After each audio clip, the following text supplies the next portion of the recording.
Okay, I'm going to be completely upfront with you guys. I've never played a Final Fantasy game. I have no idea who these characters are, and I have absolutely no idea why it is so popular. Oh. Girls with cat ears. I see.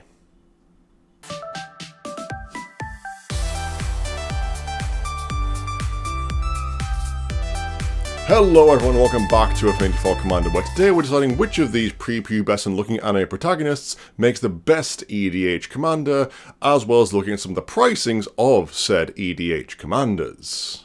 Now, as always, if you like any of the cards you see here in this video, please make sure you use any of our lovely affiliate links to make your purchases through. It doesn't cost you anything extra, but really helps channel out quite a lot. And as always, all prices you see here today are provided by the fabulous sponsor of this channel, the amazing cardmarket.com. Now, let's get to it.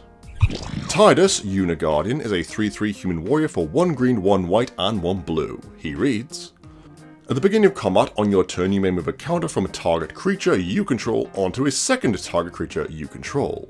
They have Cheer, which is whenever one or more creatures you control with counters on them deal combat damage to a player, you may draw a card and proliferate.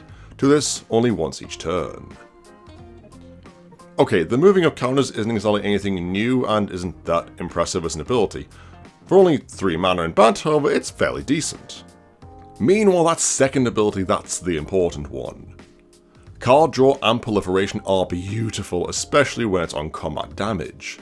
I do get why it has to be once each turn, otherwise Sage of Hours nonsense starts looking very likely and also tedious as hell. Proliferate is always good and card draw is never a bad thing, but Tidus doesn't have ways of putting counters on himself. Plus there are just other Bant token commanders. Falco and Helga, kind of. But honestly, I'd prefer to have Tidus in the 99 of a Falco or an Atraxa counters deck. Especially as with flying, we can ensure that the damage trigger will go off. Fairly decent start. Now let's move on to a legend that's just blatantly ripping off a card that was made 10 years ago.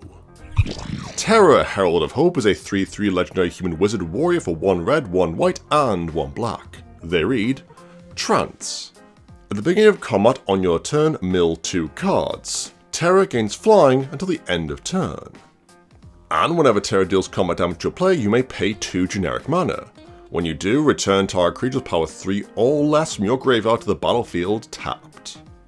So, Terra is just a slightly less angry version of Alicia who smiles at death from Fate Reforged, with a lack of first strike. But we are able to get back bigger creatures that don't have to enter tapped and attacking, so when I do reanimate, say, Vito, let's say, I don't immediately lose him to bad blocks. Plus, the fact that her first ability actively fuels your graveyard and gives her evasion is great, and very flavorful for the character. Or so I'm told. I will say Terra wins out on being the best Mardu reanimation on attack triggered commander ever printed. Our penultimate commander is the one with the all-important cat ears, so they best be good. Yshtola, Knight's Blessed, I have absolutely no idea if I'm saying that right, and I'm not going to check, is a 2/4 cat warlock for 1 generic, 1 black, 1 blue, and 1 white mana. She has vigilance and reads: at the beginning of each end step, if a player lost 4 or more life this turn, you draw a card. And whenever you cast a non-creature spell with mana value 3 or greater, this card deals 2 damage to each opponent and you gain 2 life. Okay, so firstly, if nothing else, when your opponents are hitting each other during combat, you get to draw a card, provided they take more than 4 damage. Now, onto the second ability is a lovely way to help the first along in a mini lightning helix every time a slightly bigger non-creature spell is cast. Alright, so I do kind of love the simplicity due to their range with that second ability. You just play hard Esper control, but run cards like Rewind, or play extra turn spells, or just playing big, beefy ass enchantments or artifacts. These will all get triggers after all. Now, you would want at least 6 mana kicking around to play multiple 3-drops, or even if we dare to dream, a little bit bigger. Then, considering she's Esper, there's going to have to be potentially a lot of mana rocks. But now, since we're turning Commander Sphere, Chromatic Lantern, and Relic of Legends all into baby lightning helixes that get us close to drawing a card, these all become significantly better. So she's halfway between an Aloro and a Zur, or maybe an Alayla deck with the whole non-creature thing. She also seems a lot of fun with the life gain aspect of her, and might just even be a great pillow fort commander. And our last commander is Cloud X Soldier, which... hold on a second. Why is Soldier printed in all capital letters? So, for this one I will do a quick Google and I will find out why that is. Down one rabbit hole later. Oh. So it's just child mercenaries killing God. That wasn't that hard to explain. Cloud themselves is a 4/4 human soldier mercenary for 2 generic, 1 red, 1 green, and 1 white mana. He has haste and reads, when Cloud enters, attach up to 1 target equipment you control to it. And whenever Cloud attacks, draw a card for each equipped attacking creature you control. Then if Cloud has 7 or greater power, create 2 treasure tokens.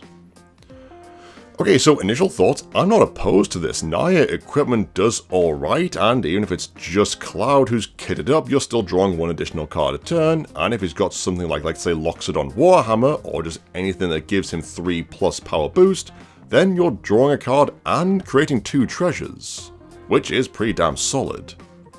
The card does seem to want other creatures with their own swords and shields attached to attack as well to get more card draw.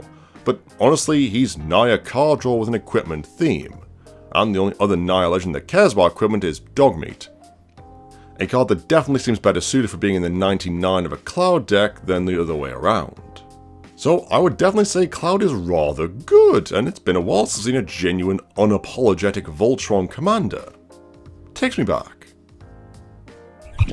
So just to round up, Tidus is a better support card in a +1/+1 counters deck. Terra can absolutely replace Alicia unless you're just being super aggressive. Yshtola I find cool and fun with many different routes for building, but it is in fact the boy wonder with the gravity-defying hair of Cloud that I would say is definitely the best out of all of them. His deck has a clear focus, he's card draw in Naya, and he gets around equip cost, which I always personally love. Maybe now I might actually be able to find a sword he can damn well lift properly.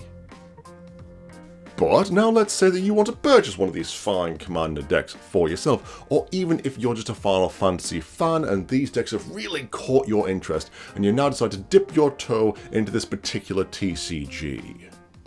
Let's see how much one of these fine decks will set you back. Oh dear. Okay, I get that commander decks have been going up in price these past few years, but this is kind of ridiculous. This screenshot was taken from Magic Madhouse's website, which, full disclosure, yes, is one of our long-standing affiliates. But we've used this price page because it was the cheapest we've seen the decks at. I've seen some of them going for $70 up to $90, and this is not exactly a great way of getting people into the format by trying to tag them along with these new cool pieces of IP that are coming into Magic. Oh, but Alex, I hear you typing. Wizards of the Coast had to pay a licensing fee, so they have to cost more to make up for it. Yeah, no. Now I don't doubt Wizards did have to pony up a bit of money to Square Enix to get the rights to everyone's favourite fantasy boy band and the assorted number of catgirls, but I don't recall the Warhammer decks being this much, and those decks absolutely slapped. Look, I'm just worried about the constantly increasing price of sealed product, and this just being an example to help kick the can down the road a bit further, get a few more pounds added onto the price tag, and we as the MTG community get to be essentially the frog in a slowly boiling pot.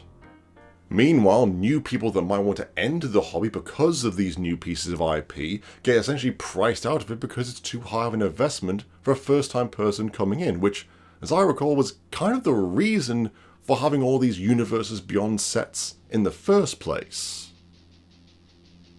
And that'll be the end of the video, guys. Thank you so much for watching. Which of the precons are you most excited about, and what are your thoughts on the increased price of the Commander decks? Let us know in the comments below.